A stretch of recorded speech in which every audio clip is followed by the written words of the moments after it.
जिंदाबाद जिंदाबाद जिंदाबाद जिंदाबाद कर्मचारी अधिकारी फेडरेशन जिंदाबाद जिंदाबाद जिंदाबाद कर्मचारी अधिकारी डीए तो तुमको देना होगा देना होगा देना होगा डीए तो तुमको देना होगा देना होगा देना होगा। हम अपना अधिकार मांगते नहीं किसी से भीख मांगते कमल वर्मा संघर्ष करो हम तुम्हारे साथ हैं कमल वर्मा संघर्ष करो हम तुम्हारे साथ हैं।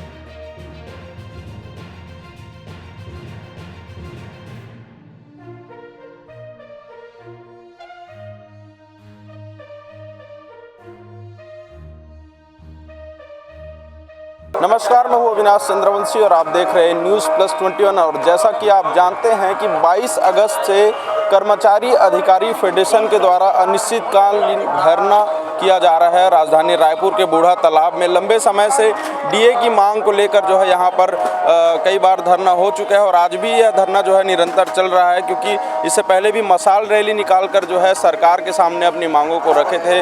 उसके बाद फिर लगातार जो है आंदोलन जारी है। तमाम प्रदेश भर से लोग पहुँचे हुए हैं। आज आप लोग मुख्य सचिव से मुलाकात करने गए थे, क्या चर्चा हुई? देखिए, मैं आपको बताना चाहूँगा, कर्मचारी अधिकारी फेडरेशन के संयोजक कमल वर्मा जी की आज मुलाकात सचिव महोदय से हुई है और इस वार्ता से सभी कर्मचारी अधिकारी आशान्वित है कि कोई ना कोई एक सार्थक पहल होगी और कर्मचारियों की भी जो ये लंबित मांगे हैं उसके लिए हमें कोई सौगात सरकार के द्वारा मिलेगी। और ये वार्ता भी चल रही है। इस पर पूर्ण रूप से अभी कुछ कहना उचित नहीं है, लेकिन ये है कि सरकार की ओर से एक सार्थक पहल की गई है जिसका हम स्वागत करते हैं और उम्मीद करते हैं कि अतिशीघ्र कर्मचारियों की लंबित मांगे सारी पूर्ण होंगी। देखिए, कई सारे कार्यालय जो अभी भी बंद पड़े हुए हैं, क्योंकि इस जगहों पर हर जगह कलेक्टर काम नहीं करता, वो मुख्य पदों पर बैठे होते हैं। नीचे वर्ग में जितने काम करने वाले हैं कर्मचारी ही होते हैं। आम जनता कितनी परेशान हो रही है कुछ इसका? निश्चित रूप से आम जनता परेशान हो रही है। इसके लिए हम लोग खेद प्रकट करते हैं, लेकिन हम लोग क्या करें? लोकतंत्र प्रजातंत्र में हम लोगों का कर्मचारी लोग मर्यादा के अंदर बंधे हुए हैं। हम लोगों का एक ही अधिकार है, आवेदन, निवेदन और आंदोलन। हम लोगों ने आवेदन दिया, उसके बाद निवेदन किया, अब हम लोग आंदोलन में बैठे हैं, है ना भाई? तो हम लोग क्या अचानक नहीं बैठे हैं कि हम लोग आए और बैठ गए, जनता परेशान हो। हम लोग भैया 4 महीने से हम लोगों की ये प्रक्रिया चल रही है और 4 महीने से हम लोगों की बातें चूँकि नहीं सुनी जा रही थी, इसलिए हम लोग आंदोलन पे बैठे हैं। और निश्चित रूप से हमारे प्रांतीय मुख्यमंत्री जो हैं वो माननीय मुख्यमंत्री जी संवेदनशील मुख्यमंत्री हैं। संवेदनशीलता का परिचय देते हुए चर्चा के लिए बुलाने का उनका आ रहा है, तो चर्चा करेंगे। अगर जैसे चर्चा में बुलाते हैं तो चर्चा करके हम लोग की मांग पूरी होगी तो हम लोग चल दें। हम लोगों का ये कतई दुख ये नहीं है कि हम लोग जनता को परेशान करें, और हम लोग तो शासन के वो पहिया हैं जो हर आदेश निर्देश का पालन करते हुए हर कार्य छोटे से छोटे जगह में पूरी अपन लोग करते हैं। ये हम लोगों का रहा है अभी, और हड़ताल ख़त्म होगी तो और भी हम लोग काम करेंगे, तन मन से काम करेंगे और जो काम लेट था उसको भी पूरा करेंगे। भूपेश है तो भरोसा है का नारा आप लोगों ने सुना ही होगा, आप सबने भी सुना है। भूपेश है तो भरोसा है और भरोसे की सरकार बनी हुई है। क्या लगता है आपको, भूपेश सरकार के ऊपर कितनी उम्मीद है? प्रदेश के हमारे जो माननीय मुख्यमंत्री जी एकदम संवेदनशील मुख्यमंत्री है, इसमें कोई दो राय नहीं है। लेकिन जब से उनकी सरकार बनी है, कर्मचारियों का निश्चित तौर पर शोषण ही किया जा रहा है। अभी तक आप देखेंगे जो कर्मचारियों की मूल मांगें हैं उसको तो अभी तक पूरा नहीं हो पाया है, और डीए और एचआरए तो कोई मांग नहीं होता है। इसको समय समय पर माननीय मुख्यमंत्री जी को कर्मचारियों को सौगात देना चाहिए। हम लोगों ने कई बार अपील किया, निवेदन किया, माननीय विभाग से मिले, सभी के पास गए। उसके बाद जब हमारी लोग की मांग पूरी नहीं, हम लोग कोई आंदोलन में जाना कोई हम लोग इसको अच्छा नहीं समझते, हम लोग इसको गलत ही समझते हैं। लेकिन जो है लोकतंत्र में अब क्या कर सकते हैं, अगर हमारी बात नहीं सुनी जाएगी तो शांतिपूर्ण तरीके से शासन और प्रशासन तक बात पहुंचाने का प्रयास हम लोग कर रहे हैं। बाकी ऐसा नहीं कि हम सरकार के खिलाफ हैं, हम उनके ही कर्मचारी हैं। माननीय मुख्यमंत्री जी संवेदनशील है, हम लोगों से बातचीत करें, जो बोलेंगे उनके आदेशों और निर्देशों का पालन किया जाएगा।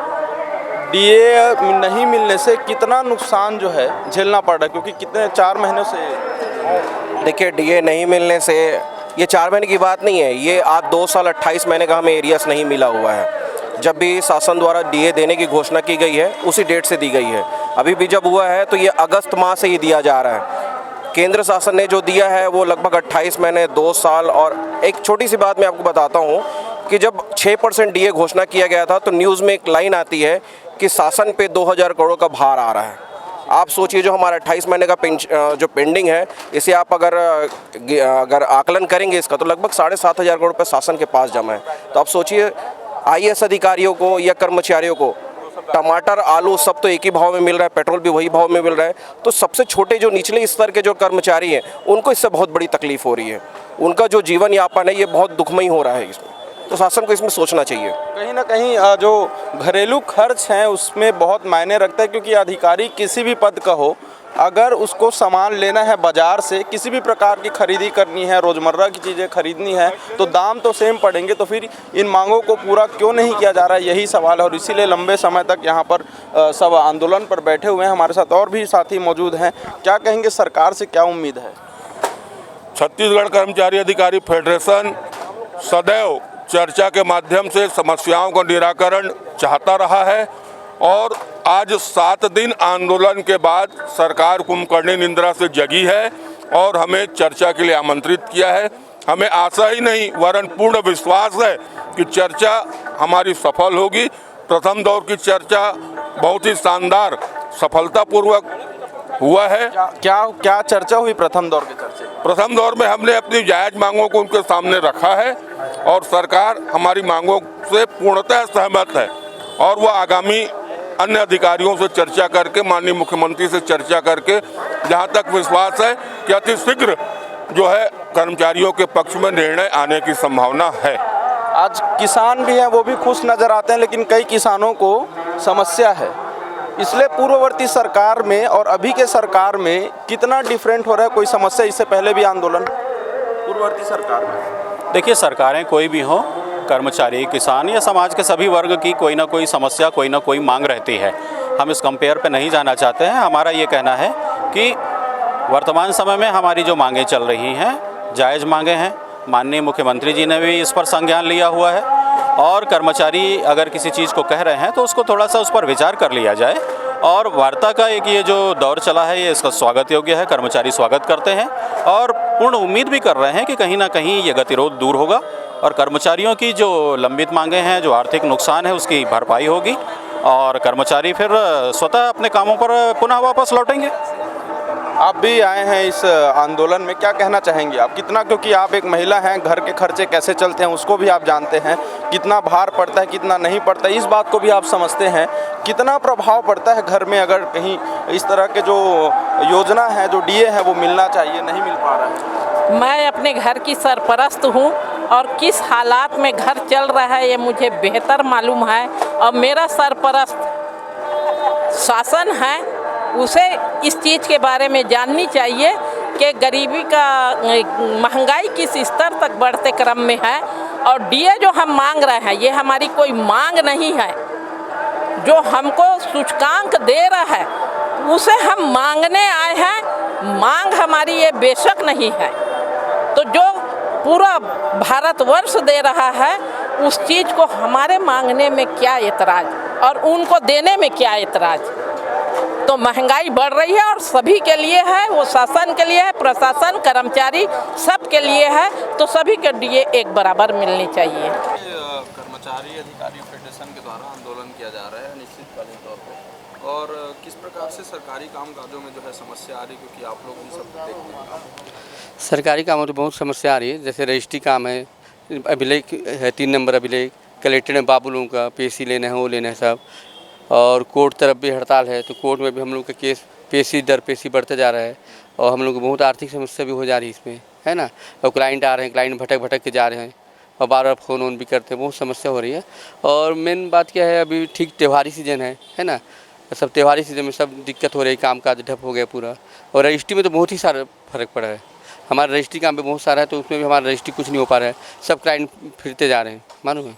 और ज़मीन जायदाद वालों में भी बहुत समस्या जा रही है और स्टूडेंट लोगों को भी समस्या जा रही है, जाति निवास वगैरह में कई स्टूडेंट लोगों को जाति निवास बनाने में भी कई दिक्कत आ रही है, स्टूडेंट लोग आके चले भी जा रहे हैं। उसके लिए कोई रास्ता और कोई ऑप्शन ही नहीं है क्या? कोई ऑप्शन नहीं इसके लिए। उसके बाद हम यहाँ क्या है, रजिस्ट्री ऑफिस, तहसील, कोर्ट और कलेक्ट्रेट सभी बाबू लोग हड़ताल में है, कोई चारा ही नहीं। यदि कोई कोर्ट तरफ कोई बाबू हड़ताल नहीं रहता तो एक बार चल जाता है काम पे, या तहसील में नहीं होता तो चल जाता है, लेकिन क्या है सभी तरफ हड़ताल है, तो इसमें एडवोकेट लोगों को भी बहुत भारी नुकसान हो रहा है ना। और आम आदमी बहुत नुकसान में है, आम पब्लिक आते हैं जाते हैं, भटक जाते हैं बेचारे लोग। कहीं ना कहीं ये मांग नहीं, ये अधिकार है, इनका कहना है। और निश्चित तौर पर है कि डीए हर सरकारी कर्मचारियों का किसी भी कर्मचारी का मांग नहीं बल्कि उसका अधिकार है, उसके हक में ये चीज़ होता है, लेकिन ऐसा नहीं हो पा रहा है। ये भी एक अलग पॉइंट है कि आम जनता जो है बहुत ज़्यादा परेशान हो रही है, क्योंकि कई व्यक्ति कलेक्ट्रेट, कई सरकारी दफ्तरों के चक्कर काट रहे हैं, लेकिन वहाँ कोई कर्मचारी मौजूद नहीं होने की वजह से उनका भी एक नुकसान हो रहा है। लेकिन बात यहाँ सिर्फ यही नहीं रुकती है, बात ये भी है कि आखिर कर्मचारियों के मांग पर सरकार संज्ञान क्यों नहीं ले रही है। आने वाले वर्ष में चुनाव भी होने हैं, तो क्या ये चुनावी मुद्दा है, ये भी एक सवाल खड़ा करता है। लेकिन अब देखने वाली बात यह है कि अब चर्चा का दौर शुरू है। आज पहली बार मुख्य सचिव से चर्चा हुई है, इनके जो संगठन के जो मुख्य लोग हैं उन्होंने चर्चा की है। अब आने वाले समय में ये भी देखने वाला बात होगा कि ये चर्चा कहाँ तक पहुँच पाता है, क्या इनका अधिकार इनको मिल पाता है नहीं। अब आने वाले समय में इस अपडेट को देखने के लिए देखते रहे News+21। कैमरामैन हरीश के साथ अविनाश चंद्रवंशी, News+21, आपके हक की बात।